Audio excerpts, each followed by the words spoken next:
Emma stared at the gold-trimmed invitation card on the marble counter. The words were handwritten in elegant cursive, the kind Patricia always used for her self-important gestures.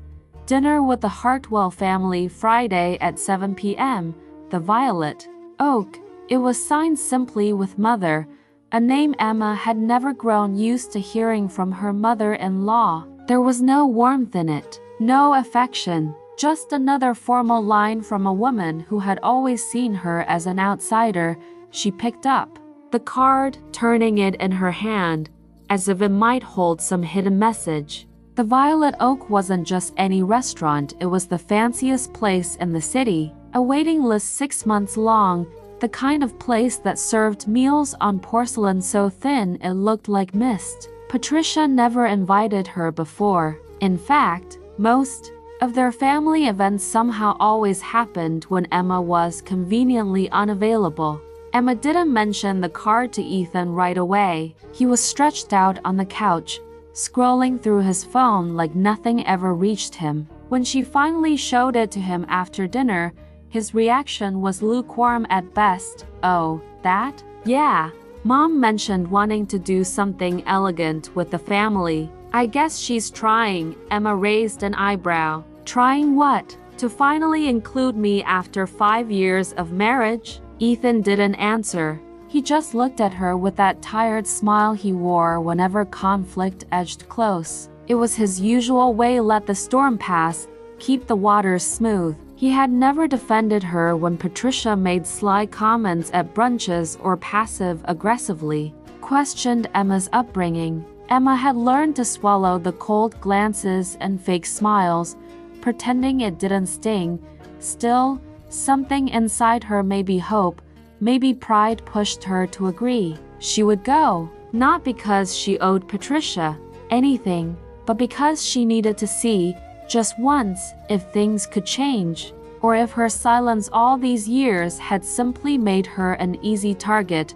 On Friday evening, Emma stood in front of the full-length mirror, adjusting the sleeve of her pale blue dress. It was simple, elegant, nothing loud. Her makeup was soft, her expression unreadable. She didn't want to give them the satisfaction of seeing her nervous. Behind her, Ethan was tying his tie, glancing occasionally at his watch. "I hope tonight goes smoothly," he muttered. "Mom's been putting a lot of effort into this dinner." Emma didn't reply. She knew effort for Patricia meant presentation, not sincerity. When they arrived at the Violet Oak, the valet greeted them politely. The lobby smelled of lavender and aged wine. The lighting was soft and golden, like walking into a carefully curated dream. A hostess guided them through a corridor lined with velvet panels and chandeliers, and then just before the private dining room, Patricia appeared.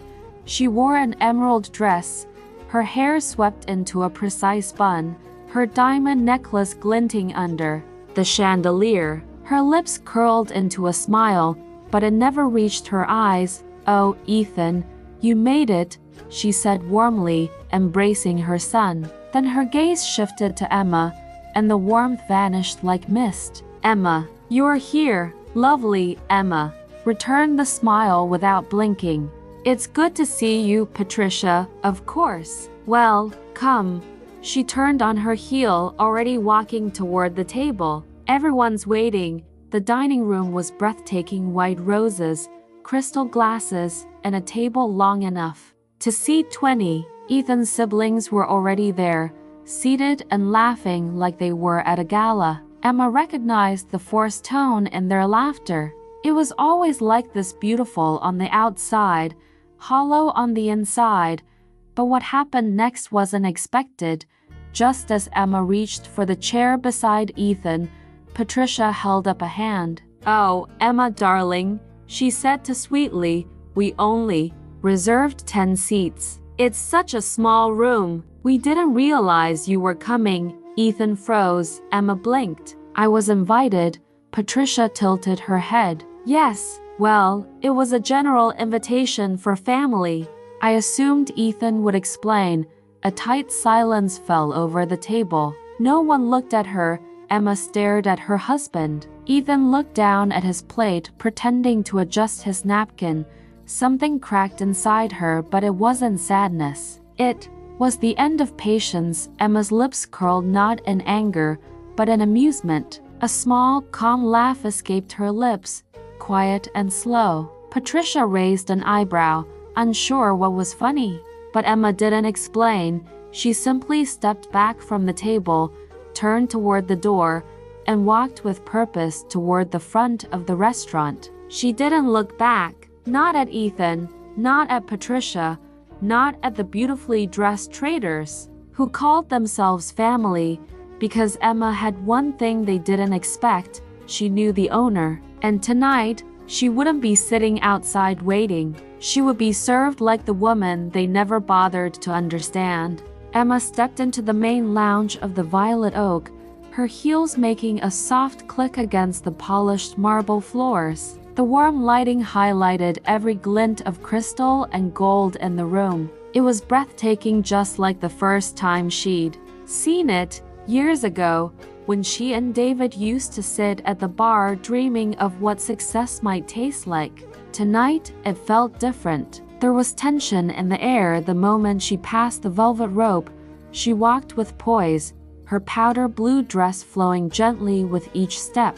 She spotted the family table almost immediately, long, lavish, adorned with white roses and silver cutlery. Everyone was already seated. Patricia stood beside the hostess podium, as if waiting.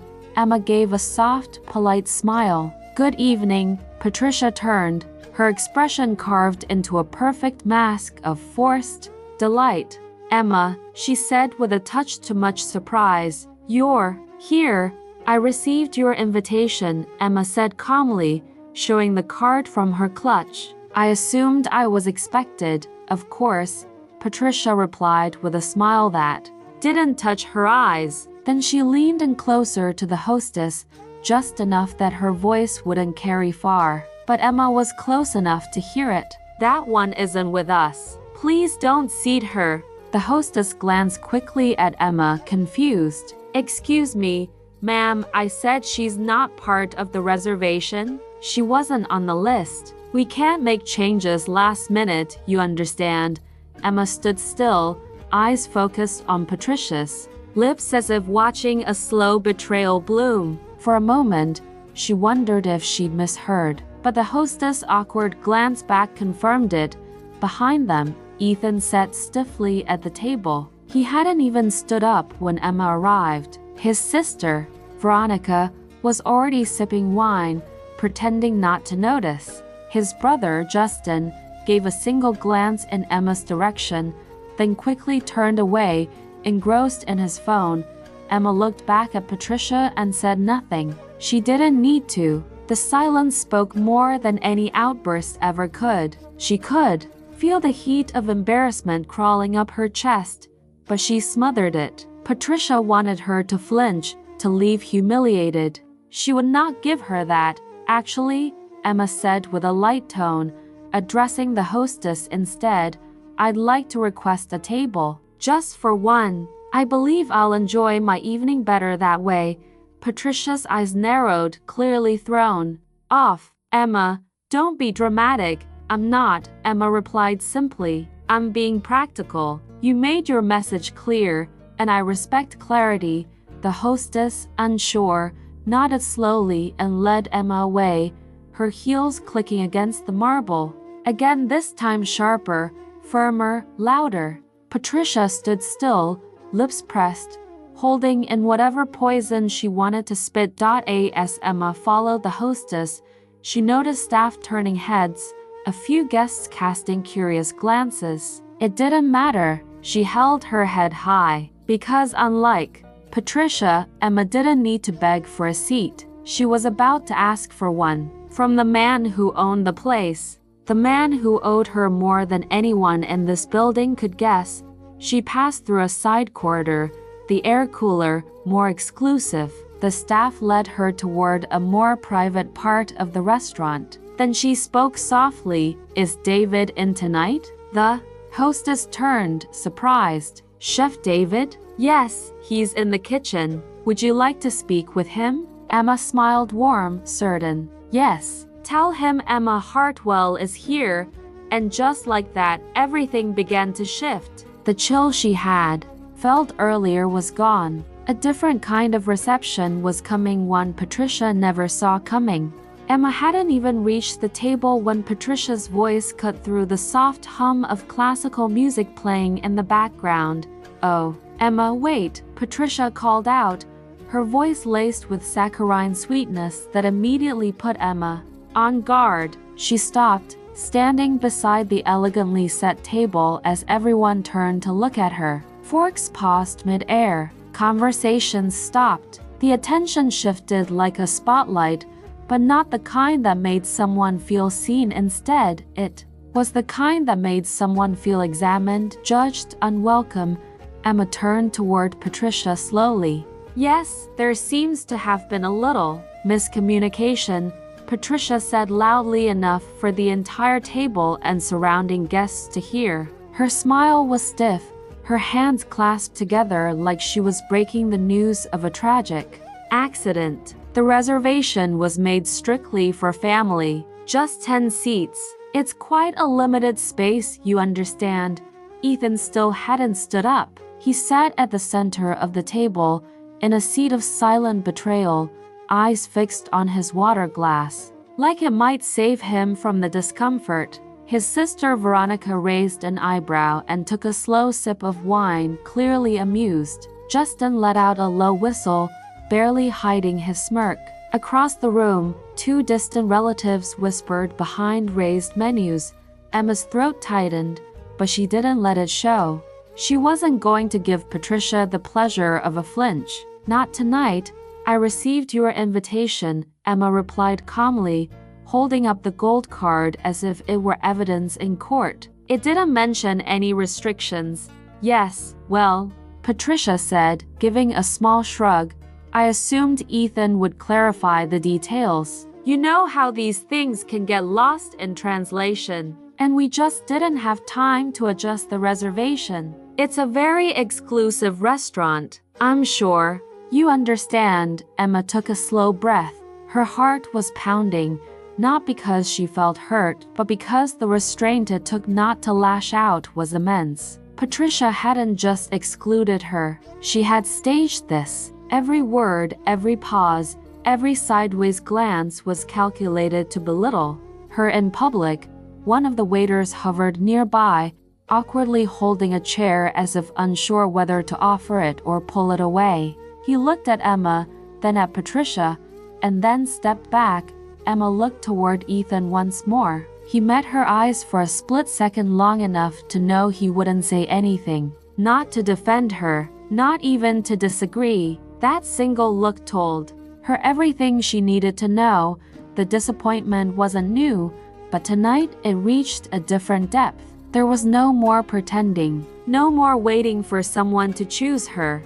She had been chosen before by life, by struggle, by people who mattered far more than this broken family.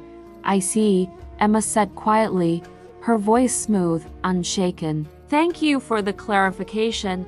Patricia blinked, perhaps expecting Emma to protest, cry, or storm out. But instead, Emma smiled. A calm, knowing smile that felt like it cut deeper than any insult could. Then, with elegance and grace, she turned away from the table and walked back toward the main dining hall. The train of her dress swept behind her like a quiet curtain closing on a scene of shame, not hers, but theirs. And just as she reached the host stand again, she paused and said loud enough for the table to hear, I think I'll take a seat anyway. But not at that table. Veronica choked slightly on her wine. Patricia's face twitched. Emma faced the hostess with a serene expression. Can you please tell Chef David that Emma Hartwell would like a moment of his time? The hostess straightened. Instantly, recognition flashing in her eyes. Right away, ma'am. Emma stood there as the staff moved swiftly, and murmurs started to spread across the dining floor. She didn't care about the stares anymore. For years, she had been polite, quiet, the outsider who tolerated more than she should have. But not anymore, not after tonight. Emma stood near the hostess stand, her eyes still fixed on Patricia's table, not with anger, but with a strange, collected calm. A waiter passed by offering wine, and she declined politely, her fingers tightening around her clutch. Then, in the silence that followed Patricia's last smug glance, Emma laughed. It wasn't loud or bitter. It was soft, steady, and real. A gentle laugh that came from deep in her chest, like someone watching a comedy unfold right before them. The sound of it cut through the tense air like a breeze through glass. The guests closest to the table turned their heads. Some paused mid-chew. Even the violinist in the corner faltered slightly on his bow. Patricia's triumphant smile began to waver. Ethan looked up at his wife with uneasy confusion. His brows knit together, and he gave a half-hearted shrug, like he wanted to say something but couldn't summon the courage. Emma caught the look. It was the same one he gave whenever his mother made one of her slick remarks during family gatherings. Apologetic eyes, still lips, spineless silence. She didn't look away. If anything, her smile grew. Emma, Patricia said cautiously, still seated but straightening in her chair. Is something funny? Emma tilted her head slightly. I just realized how poetic this moment is, she said with a light chuckle. You spent so much effort organizing this dinner, curating the guest list, coordinating the menu, decorating the table, and still, somehow, it turned out exactly how it should.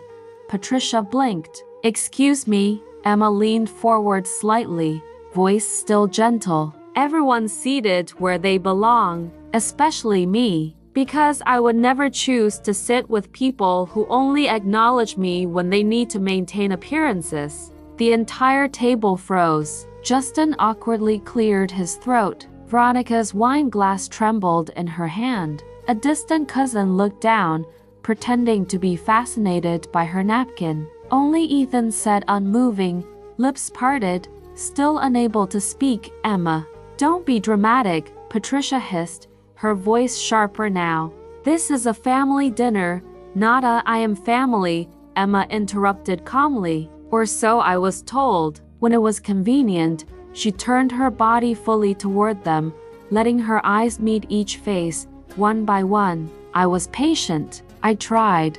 I stayed quiet when you whispered about my background, when you questioned my intentions, when you used every opportunity to make me feel lesser.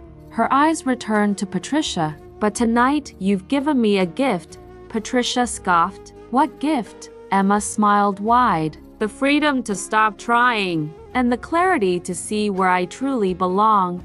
Then, just as Chef David appeared at the far end of the hallway, his eyes searching the room, the staff gently parted to let him through.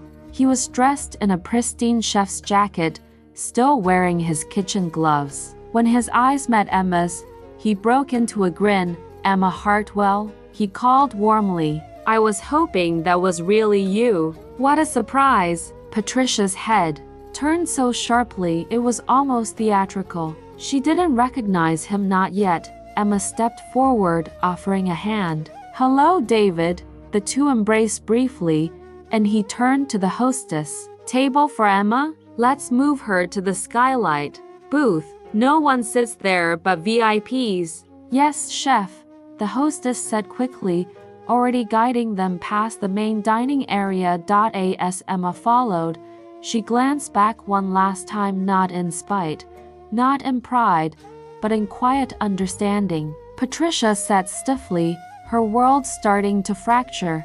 Trying to piece together what had just happened, Emma didn't need to say more. Her laughter had already done the talking. And as the soft sounds of clinking glass returned to the restaurant, one thing became clear to everyone in that room. The woman they thought they could dismiss had just walked into the spotlight, calm, elegant, and entirely in control. Emma didn't flinch as she turned her back on the long table of well-dressed pretenders. Her heels clicked against the glossy floor with a rhythm that sounded like certainty. Every step away from them was a step towards something better: dignity, clarity, peace. She didn't rush. She didn't let her shoulders drop. She walked like a woman who had decided, in that very moment, that she would never again beg for space in a room that made her feel small. At the front of the restaurant, the head hostess, a young woman with a tight bun and a nervous smile, looked up as Emma approached. "Excuse me," Emma said gently but firmly. "I'd like to request a table for one." The hostess blinked, momentarily confused. "Oh, do you have a reservation, ma'am?" "I don't," Emma replied with a light smile, "but I'd appreciate it if you could let Chef David know that Emma Hartwell is here. He'll understand." The hostess hesitated for only a second, then nodded. Something in Emma's voice told her this wasn't a request to take lightly. She disappeared through a side door toward the kitchen. Emma stood tall, eyes calm, unaware that nearly every diner in the front section had taken notice of her now. It wasn't just the elegance of her dress or the grace in her posture, it was the air around her. People felt it, even if they didn't understand it. Something had happened, something dramatic, quiet, but electric. At the back of the dining room, Patricia sat frozen, her eyes trying to follow Emma through the restaurant. Her fingers clenched the edge of her napkin, lips pressed together in an unreadable line. Ethan glanced between his mother and the front entrance, visibly uncomfortable. He still hadn't moved, not once, and then the door to the kitchen swung open. Out walked Chef David, tall, broad-shouldered, still wearing his apron and gloves. His presence was magnetic, and several diners turned to greet him, but his eyes searched only for one face. "Emma," he called, stopping near the wine display. She turned to face him. David's face lit up. "You're here," Emma smiled, this time more genuinely. "I am." He crossed the floor quickly, ignoring the growing murmurs around them. When he reached her, he pulled off his gloves and hugged her like an old friend who hadn't seen her in years. "It's really good to see you," he said. "You look incredible," Emma laughed softly. "So do you. I see your name is now etched in gold on the wine wall." David glanced behind him. Yeah, they did that after the second Michelin star." "Still feels strange." He turned to the hostess. "Did she ask for a table?" "Yes, chef," the hostess replied quickly. "Take her to the skylight booth," David said. "Make sure she gets the seasonal menu. And tell Marco I want him to handle the wine pairings personally." Emma raised an eyebrow. "Isn't the skylight booth always reserved?" David grinned. "For you, it's always open. You're the reason this place even exists." Whispers rippled through the room. Patricia, still at her table, finally recognized the man. The name, the connection. Her smile faded.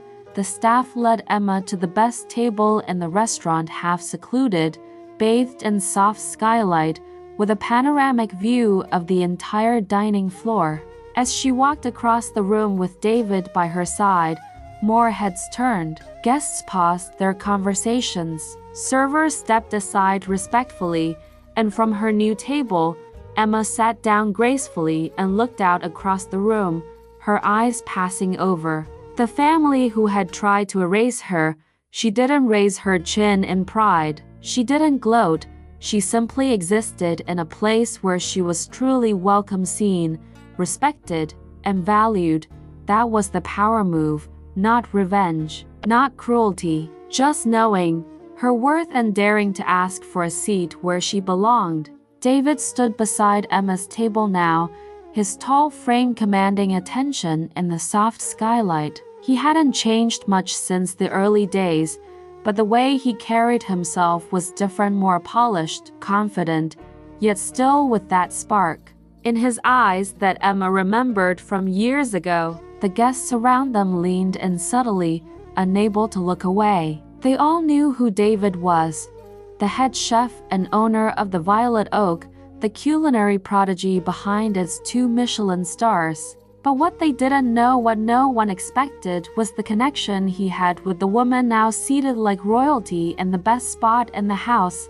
"Ladies and gentlemen," David said suddenly, turning to address the nearby guests, "forgive the interruption, but I just need to say something." His voice was loud enough to carry across the room, but calm and composed. "This woman right here, Emma Hartwell, is someone I owe more than I can ever repay," he said, motioning toward her with a proud smile. "Years ago, when I was still working out of a food truck, struggling to pay rent and fighting to keep my dream alive, she was the one who believed in me. She lent me money, sure, but more than that, she gave me confidence. She tasted my burned duck confit and still told me I had something worth chasing. No investors, no backup, just her faith in a friend who had nothing but a frying pan and a prayer." People gasped, some audibly murmuring, recognizing now that Emma wasn't just a guest, she was a piece of the very foundation this restaurant was built upon. "I call her my guardian angel," David continued with a grin, "because without her, the Violet Oak wouldn't be standing here today." At the long family table near the front, forks paused midair. Patricia's expression tightened as the color slowly drained from her face. She gripped the edge of the tablecloth, her knuckles whitening. She had spent years ensuring Emma felt like nothing, insignificant, disposable. Yet here was a man far more successful and respected than anyone at her table, publicly crediting Emma as his savior. Ethan looked like he'd swallowed a lemon. His face flushed, jaw tense. He shifted in his chair, finally realizing the gravity of what had just unfolded. The woman he had let his mother humiliate was now receiving the highest praise from one of the most powerful names in the city. Veronica's wine glass shook slightly in her hand. Even Justin couldn't fake his usual smugness. The reality of who Emma really was hit the table like a silent bomb.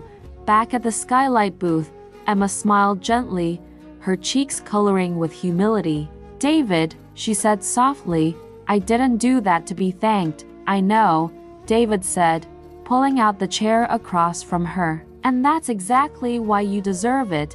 He sat with her for a moment, then waved over the sommelier and instructed him to open a rare bottle from the private collection. "She gets the full treatment," he said. From start to finish, the waitstaff moved efficiently, no longer just doing their jobs, but treating Emma like a VIP in every sense of the word.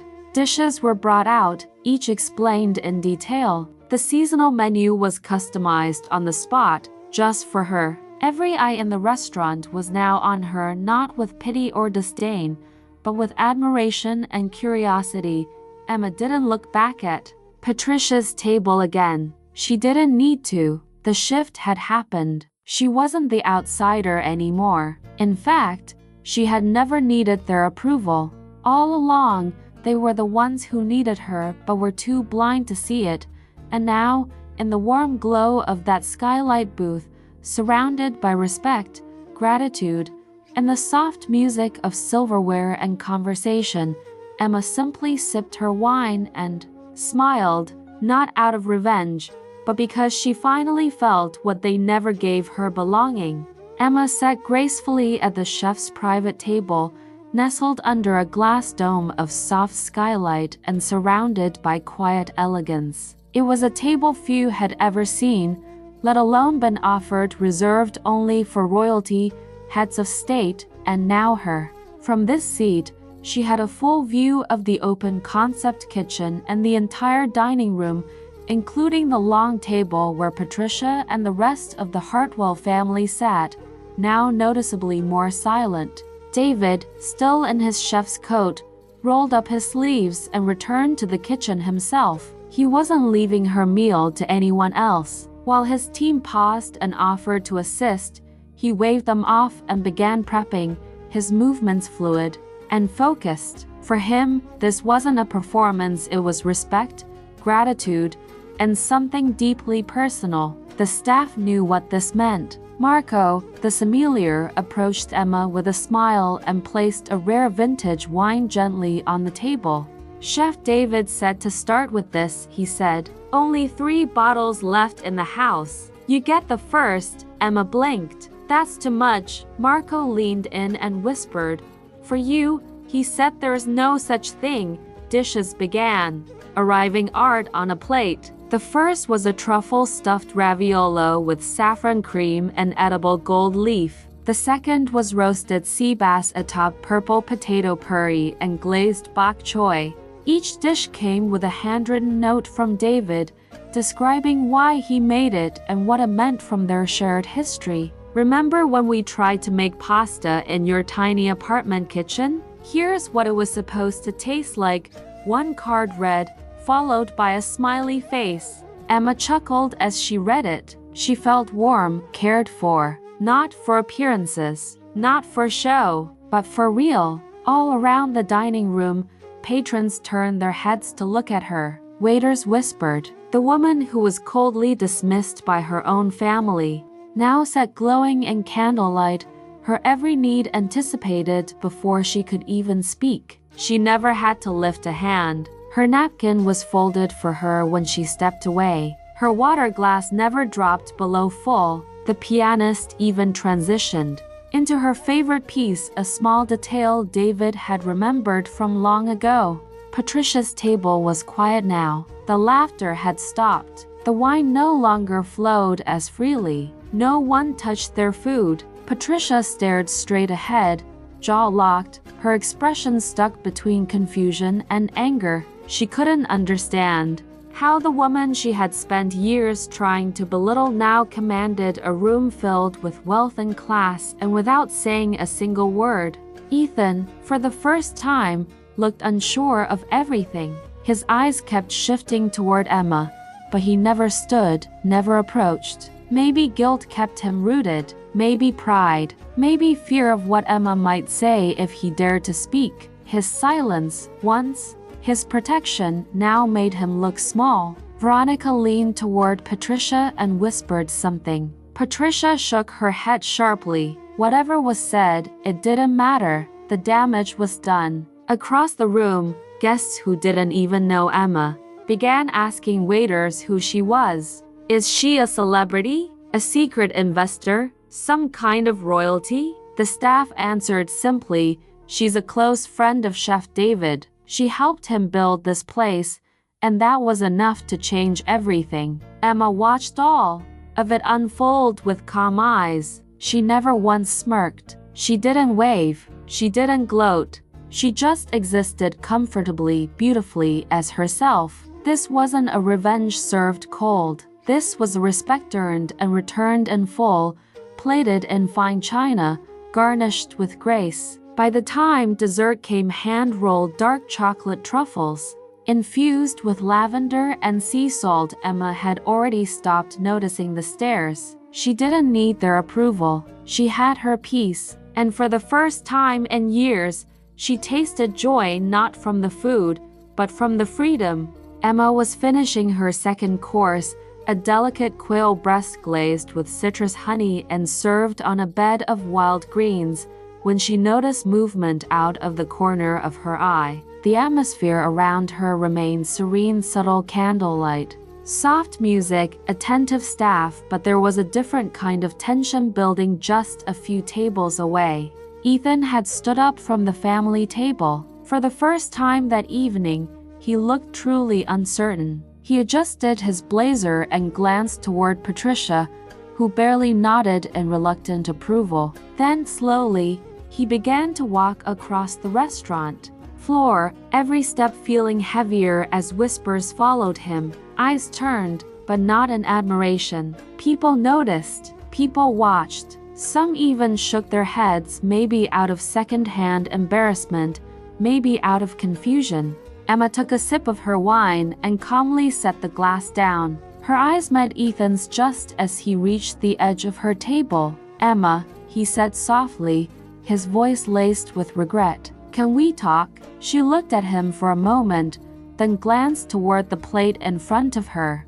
The quail was cooling, the greens gently wilting under the warmth of the candlelight. She wiped the corner of her mouth with her napkin, then raised her gaze to meet his. She didn't look angry. She didn't raise her voice, but her words were steady as stone. "Ethan," she said, "tonight is not the right night." He opened his mouth to argue, but the finality in her tone silenced him.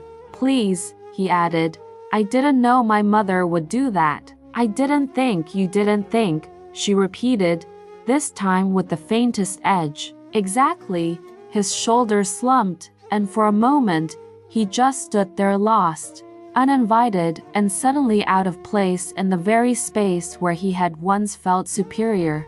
Without another word, Emma turned her attention back to her plate. She lifted her fork with poise and resumed eating. The message was clear.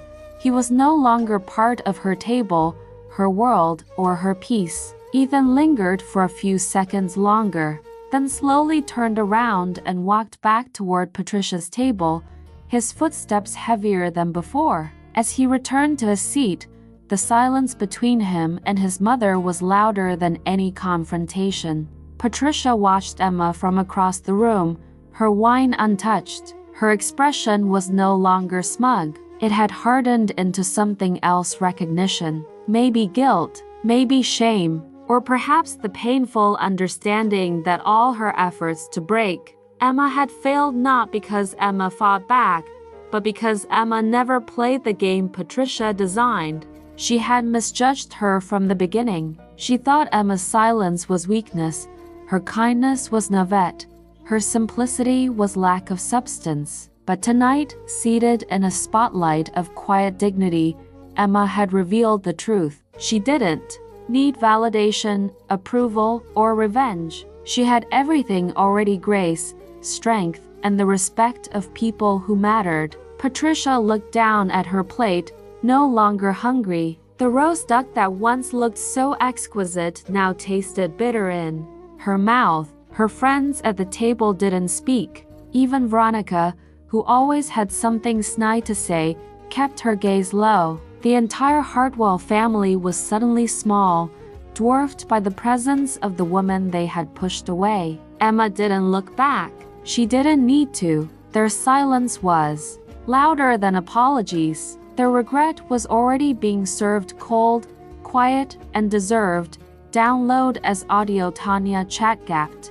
The final course arrived with quiet ceremony: a minimalist white plate holding a trio of handcrafted desserts, lavender honey mousse, dark chocolate ganache, and a delicate sugar-dusted lemon tart. Each bite was exquisite, but Emma barely noticed the taste. Her thoughts were calm, centered. The storm had passed, and she was untouched. David returned to her table, now without his apron, his face glowing with satisfaction, not just as a chef who had served an honored guest, but as a friend who had finally returned a long overdue kindness.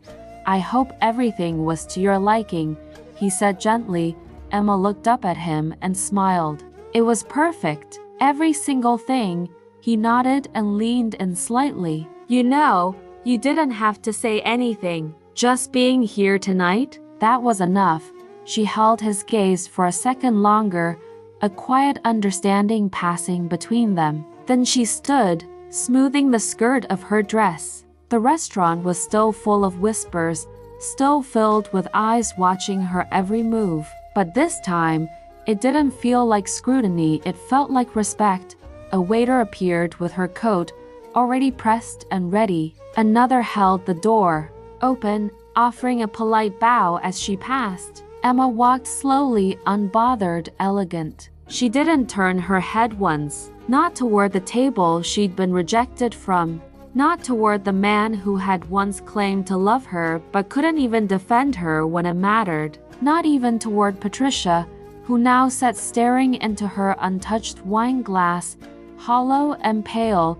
Emma didn't need a final word. Her presence had said everything, and her departure, calm, graceful, complete, set the rest. She stepped out into the night. The air was cool, crisp, and silent. Her car pulled up moments later, the valet smiling as he handed her the keys. She didn't rush. She took one last look at the soft lights glowing behind the restaurant's glass walls, then slipped behind the wheel. Inside, laughter returned to some of the tables, music swelled slightly, and waiters began clearing plates. Life continued, but not for Patricia's table. They remained quiet, heavy with realization. Emma's chair was empty now, but it carried more weight than any of theirs. She was gone, but her dignity, her grace, and her absence remained. It was the most powerful goodbye she could ever give. In the days that followed, the Violet Oak became the center of whispers across the city's social circles. The night of the Hartwell family dinner had turned into something of a legend, retold with different tones depending on who was speaking. But one detail remained constant. Emma Hartwell, the quiet, polite wife everyone once overlooked, had become the centerpiece of the story. The socialites talked behind closed doors, but word spread quickly. At brunches, fundraisers, and charity galas, Patricia's name came up often, but not in the flattering way she was used to. Some asked if it was true she tried to exclude her own daughter-in-law from a reservation. Others whispered that Chef David had called Emma his guardian angel in front of a packed dining room. Many added with raised eyebrows that Emma hadn't said a cruel word and yet somehow managed to silence an entire table with nothing more than dignity. Patricia's once impeccable image now had a visible crack. No one said it directly to her face, but the smiles at luncheons were tighter now, the conversations shorter. She noticed people exchanging glances when she walked into a room. The discomfort was subtle but unmistakable, and it stung more than she expected. At home, things were no better. Ethan had grown distant, quietly rattled by the guilt he refused to voice aloud. For 2 days after the dinner, he drafted messages to Emma, some apologizing, others trying to explain, but he never pressed send. When he finally picked up the phone and called her, it rang only twice before going to voicemail. She didn't return the call. He tried again and again. Finally, he drove to her apartment. It was quiet, clean, organized. A vase of fresh tulips sat on the windowsill. Emma opened the door, surprised but composed. "I just want to talk," Ethan said, eyes searching hers for softness. "I know I was wrong. I should have stood up for you." Emma raised a hand gently, stopping him. "You had years to stand up for me, Ethan," she said calmly. "Not just that night. I didn't know she would." "You always didn't know," she interrupted, her tone firm but not angry. "That's the pattern, and I accepted it for too long." There was a pause. Ethan looked down, hands in his pockets, no longer the confident man he once pretended to be. "Are we over?" he asked, his voice cracking. Emma didn't smile. She didn't cry. She just breathed in and nodded slowly. "We were over the moment you stayed seated," she said. "Now I'm just catching up to it." She didn't slam the door. She closed it softly, and that was the end. Weeks passed. Emma flourished quietly. Her consulting work expanded. David introduced her to several investors who admired not only her past loyalty, but her business instinct. She began mentoring young chefs and creative entrepreneurs. People who once ignored her now sought her advice. The city no longer saw her as the Hartwell wife. She was simply Emma Hartwell, respected, independent, unshaken. Patricia, on the other hand, faded. Her invitations to private events grew fewer. Her name didn't sparkle the way it used to. When people asked about Emma, she changed the subject. But the bitterness remained etched into her pride like a scar. In the end, the one they tried to push out had risen higher than all of them, without a fight, without revenge, just by walking away, because belonging isn't something given, it's something claimed, and Emma had claimed hers with silence, grace, and the kind of strength they never saw coming.